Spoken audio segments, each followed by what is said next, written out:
আজ আমি যাচ্ছি মাসির বাড়ি। মাসির বাড়ি তো যাব, কিন্তু কিসে যাব? তারপরে বাবার বাহনটাকে বার করে নিলাম। বাবার বাহনের গায়ে যে কভারটা চাপা দেওয়া ছিল সেটা খুলে নিলাম।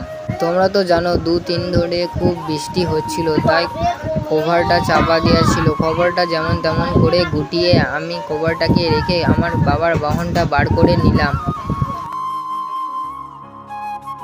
আমি যেহেতু মাসির বাড়ি যাচ্ছিলাম, তাই আমার মা পিছনে দাঁড়িয়েছিল ব্যাগ হাতে।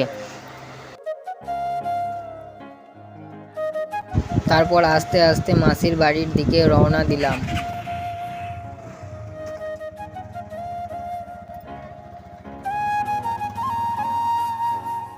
মাসির বাড়ি যেতে যেতে আজকে চারিপাশের ভিউটা খুব সুন্দর লাগছিল। চারিপাশের ভিউটা তোমরা একটু দেখো, কত সুন্দর লাগছে। তাই আমরা দুজনাই যাচ্ছিলাম। আজকের ভিডিওটা এখান পর্যন্তই। দেখা হচ্ছে।